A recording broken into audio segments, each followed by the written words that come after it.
Fala galera, tudo bem com vocês? Bom, galera, nesse vídeo eu gostaria de falar para vocês quando que eu decidi vir para Portugal, quais os motivos que me fizeram vir para Portugal e como que foi a minha trajetória até agora, né? Até esse momento.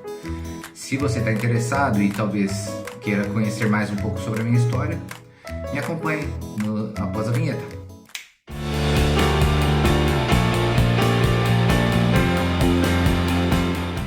Fala galera, tudo bem com vocês? Eu sou o Luiz Fernando, sejam muito bem-vindos ao canal Eurolinha Portugal, tá? E hoje, galera, vai ser um vídeo em que eu vou falar aqui para vocês quando que eu decidi vir para Portugal, os motivos que me fizeram vir para Portugal, tá? E em que processo que eu tô nessa minha linha temporal, né, que eu tracei, né? Bom, os motivos iniciais que me fizeram vir para Portugal foram buscar uma qualidade de vida. Eu sou pai de família, né? Eu tenho um filho pequeno, eu e minha esposa. E o meu maior motivo para estar aqui hoje, um dos maiores motivos é o meu filho. Eu busco uma qualidade de educação para ele muito boa, né? E eu sou formado no Brasil, eu sou geólogo formado no Brasil, minha esposa é advogada, tá? E desde que eu me formei, desde que ela se formou, a gente trabalha bastante. Nós pegamos uma época muito ruim de crises econômicas, instabilidades, e a gente passou muito perrengue no Brasil. Cada hora eu mudava de emprego, né? Porque finalizava um contrato, tinha outro contrato com uma outra empresa e tal. Então eu pulei muito de empresa em empresa, né? E isso foi uma coisa que foi me incomodando ao longo dos anos, né? Porque além de você estar, digamos, cada hora mudando de emprego, eu não tinha um reconhecimento profissional em algumas empresas que eu passei, e eu também não tinha um retorno financeiro, né? Não vou ser hipócrita aqui e falar que, eu gostaria de trabalhar na minha área, etc. Mas a gente também quer ter um retorno financeiro, né? Eu acredito que todo mundo, quando quer buscar alguma coisa para si, quer sempre ter o melhor, né? Então, assim, eu continuo buscando a minha qualidade de vida, né? E eu sentia que eu não tinha esse retorno, né? Eu sentia que eu não tinha esse retorno, nem eu, nem minha esposa, né? E claro que juntou todos os fatores socioeconômicos do Brasil, as pessoas passando cada vez mais necessidades e perrengues, e nosso dinheiro cada dia mais desvalorizado, as coisas com preços altíssimos, e então a gente estava sobrevivendo, né? A gente estava sobrevivendo. E eu cansei um pouco, né? Eu cheguei num ponto que eu falei, cara, eu não aguento mais. Eu não aguento. Eu acho que a vida é muito mais do que só simplesmente você chegar e pagar boleto no final do mês e tá tudo certo, né?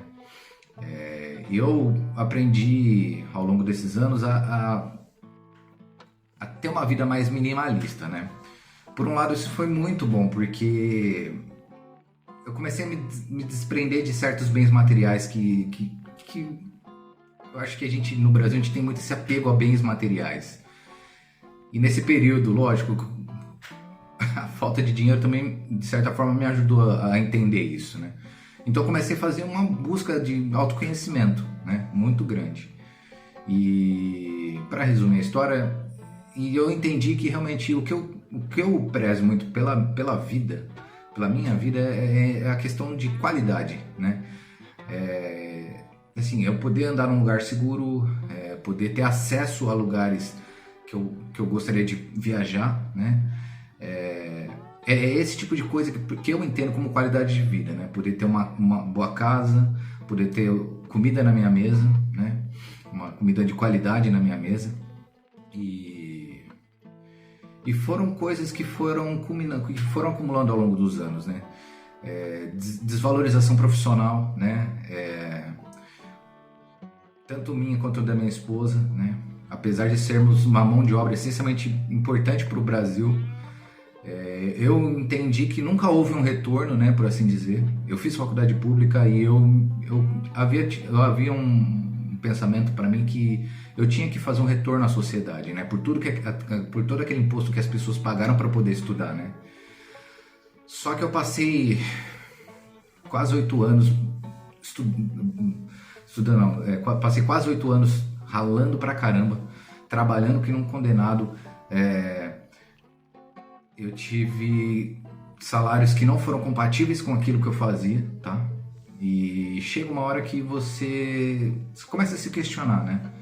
Você começa a se questionar profissionalmente se você é um bom profissional, porque você ganha pouco, e então você começa a se questionar, pô, será que eu sou tudo isso? Então, pô, eu vou me candidatar a uma outra vaga, mas eu não posso pedir muito dinheiro, porque senão o cara não vai me pagar, e etc. Então, juntou todos esses fatores, né? Família, profissional e tudo, que cheguei uma hora pra mim mesmo, que eu falei, cara, eu tive a oportunidade de viajar para os Estados Unidos na época de faculdade, e eu fui por conta, e eu trabalhei lá 4 meses como camareiro, e na época eu percebi que a vida pode ser um pouco mais justa, mais digna para as pessoas. Mesmo uma pessoa que limpava quarto de hotel, como na época eu tinha feito, e eu nunca havia até então vindo para Portugal, né? Então, quando eu decidi que eu falei que eu quero mudar de país, que eu gostaria de mudar de país, eu havia decidido ir para o Canadá. E ainda é um sonho meu conhecer o Canadá.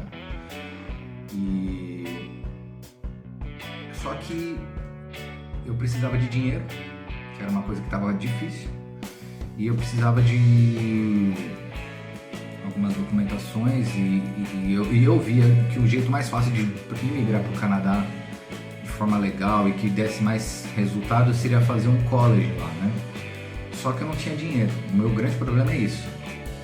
E a minha avó era portuguesa e meu pai tirou a cidadania portuguesa, e de repente eu me vi pensando, poxa, abriu uma porta ali para mim, Portugal, né? Por que não? E aí eu comecei a pesquisar tudo, mas ainda a minha ideia era o Canadá. Eu conheci minha esposa, tudo bem, nós casamos, etc. Então, de repente, a gente começou a conversar muito disso. Ela sempre viu que isso era um sonho meu, né? De mudar de país, buscar uma qualidade de vida melhor, etc. E aí, nessas conversas que a gente sempre tinha, de repente a gente começou a ficar mais próximo a Portugal, porque a gente começou a pesquisar mais, começou a ter amigos que estavam vindo para cá, para a Europa, né? Para Irlanda, para Holanda, para Alemanha. Então a gente começou a perceber que, Portugal é um país bacana, tá abrindo muitas portas para as pessoas. E como na época eu tinha acabado de tirar minha cidadania portuguesa, então para mim era muito mais fácil, né? E bom, de repente nós casamos e decidimos que a gente ia para Portugal, né? Nós tivemos o nosso filho, nós tiramos a cidadania do nosso filho, e ao longo desses anos eu fui abrindo mão de algumas coisas de momento, de comprar coisas em alguns momentos, para poder guardar dinheiro, tá? Quando eu falei que eu aprendi a ser um pouco mais minimalista, foi justamente isso. Eu comecei a entender que tem coisas que são de momento, que é o famoso fogo no rabo, e tem coisas que são no longo prazo, né? E é um sonho de longo prazo isso, né? De vir para Portugal, e era Canadá, depois Portugal. Então é um sonho de longo prazo, é uma mudança muito grande. Então nós nos preparamos muito para isso. Eu juntei dinheiro, eu e minha esposa, deixamos de ter carros do ano, mantivemos o nosso mesmo carrinho, e ainda hoje nós temos esse carrinho que ela está ainda no Brasil, minha esposa. E bom, então nós decidimos que nós fechamos o martelo que era Portugal. E só que como ir para Portugal, né? Eu já tinha a minha cidadania, era muito mais fácil. Meu filho tem a cidadania, só que minha esposa ainda não tem a cidadania, né? Então nós nos preparamos. De repente, o nosso plano era ir todo mundo junto. Só que o fato da minha esposa não ter cidadania e o meu filho ser pequeno, eu optei por uma coisa muito mais difícil, mas talvez uma coisa muito mais sensata, que é eu vir primeiro, conseguir um emprego, uma casa, e aí depois de um tempo, que as coisas se estabilizarem um pouco, trazer minha esposa, né? Hoje eu trabalho aqui em Portugal, trabalho em chão de fábrica, tá? Eu ainda não consegui regularizar meu diploma. Isso também está no meu planejamento, regularizar meu diploma e tudo. E nesse momento eu estou procurando uma casa, né? Aqui em Portugal. E em breve eu estou indo buscar minha esposa e meu filho. Então eu acho que essa é uma mudança muito grande. E nós estudamos muito, nós nos preparamos muito para isso. Nós vimos muitas pessoas que vieram para cá, né? A internet ela é muito boa por conta disso, ela te dá muitas informações e cabe a cada um ir além, né, das informações. Em que sentido? Eu estou aqui dando meu relato, mostrando como que foi, quando que a gente decidiu e etc. E para cada dica que às vezes eu dou nos meus vídeos, outras pessoas dão nos vídeos delas, etc. São pontos de vista individuais, né? Claro que muitas pessoas, hoje eu vejo que muitas pessoas estão trazendo muitas informações técnicas, eu acho isso muito bom. Mas não se limite a ficar apenas em vídeos, né? Eu tô sempre, quando posso, deixando links de onde eu busco as informações, etc. Mas é importante que cada um que esteja assistindo o vídeo vá além disso, né? Tente colher o máximo de informações possíveis, né? Quais tipos de vistos? Eu não tenho cidadania, então como que eu posso ir? Mas eu não tenho tanto dinheiro, então qual é o caminho que eu posso fazer? Então tudo isso, eu acho que é importante a gente buscar cada vez mais informações, ler o máximo possível, tá? E assim, eu não me arrependo de nada do que eu fiz. Apesar de estar sendo muito difícil principalmente agora no final do ano, né? Por conta principalmente da pandemia e tudo, eu passei o Natal longe do meu filho e da minha esposa e vou passar o ano novo longe deles de novo. Mas a gente sabia desses sacrifícios que a gente tinha que fazer agora, porque a gente acredita estar num bem maior, né? A gente acredita que lá na frente a gente vai colher tudo isso que a gente está plantando. E é isso. É isso. Se você gostou desse relato, me acompanhe no Instagram, Eurolinha Oficial, que eu vou deixar aqui embaixo. E dê um like no vídeo se você gostou. Se você acha que esse tipo de informação é importante, compartilhe com seus amigos, com pessoas próximas que também pensam em vir para Portugal, tá? Eu quero fazer uma série de vídeos mostrando o passo a passo de como que você pode se preparar para vir para Portugal, tá? Desde quais os principais tipos de vistos, quais os documentos que você precisa ter aqui. Então, assim, eu vou tentar montar uma playlist muito bacana, falando justamente sobre essas coisas, tá? E talvez eu deixei a dica não, eu deixei o meu motivo bônus no final desse vídeo, tá? Que eu acho que foi o que me deu um insight para mudar, que para mim foi a gota d'água. Que é o seguinte,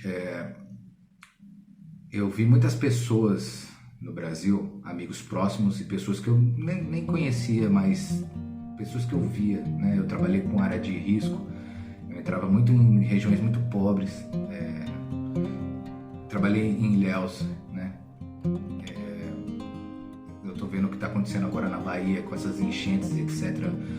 Eu trabalhei com esse tipo de coisa para tentar mitigar esse tipo de coisa e para evitar esse tipo de coisa, e de repente eu vi que tudo aquilo que eu e meus colegas trabalhamos para aquela região foi jogado em vão. E na época, quando eu trabalhava com a área de risco, fui conhecer uma casa muito paupérrima e eu vi uma mocinha, devia ter seus 15, 16 anos, e aquilo me chocou de uma forma de ver aquela moça, porque ela não tinha o brilho no olhar, aquele brilho que todo adolescente tem, que vê a vida de uma forma bonita, aquela coisa, sabe? E aquilo me chocou muito, porque eu percebi que as pessoas, elas estão perdendo o poder de sonhar no Brasil, sabe? As coisas estão tão difíceis no Brasil que as pessoas estão perdendo o bem mais sagrado, que é sonhar, né? Sonhar é a coisa de graça, né? E que ninguém poderia tirar isso da gente. E muitas vezes as situações estão tão complicadas que as pessoas perdem o brilho no olhar, né? O direito de sonhar. E esse foi o meu principal motivo para querer estar onde eu estou hoje. Porque eu cheguei num ponto da minha vida que eu só trabalhava, eu só pagava a conta e eu não sonhava mais. Eu não tinha mais condição de pensar em sonhar, em levar meu filho para ver a praia, em poder estar curtindo um restaurante com a minha esposa e poder podendo estar mesmo em reunião com amigos, sabe, fazendo um churrasquinho, coisas simples da vida, sabe, que são momentos, né, são momentos sagrados, né, que eu acho que pra mim é muito valioso. E quando eu percebi, vendo aquela menina que não tinha mais brilho no olhar, uma menina tão jovem que não tinha brilho no olhar, e eu passei por esse mesmo tipo de coisa, foi que eu percebi que eu tinha que mudar, né? Que aquilo não dava mais, que aquilo para mim era a gota d'água. E 30 anos para um país não é nada, mas 30 anos para mim é a minha vida, né? Então eu decidi mudar, eu decidi fazer alguma coisa, tá? Eu decidi, por assim dizer, pôr o meu plano em prática, né? Aquilo tudo que eu tinha me preparado, de repente eu entendi que era o momento de eu fazer isso, né? De fazer esses pequenos sacrifícios agora, mas que eu sei que lá na frente eu e minha família vamos colher muitos frutos. Então não desista dos seus sonhos, não desista daquilo que você acredita. E até os próximos vídeos. Dê um like, compartilha e até mais, galera. Um abraço.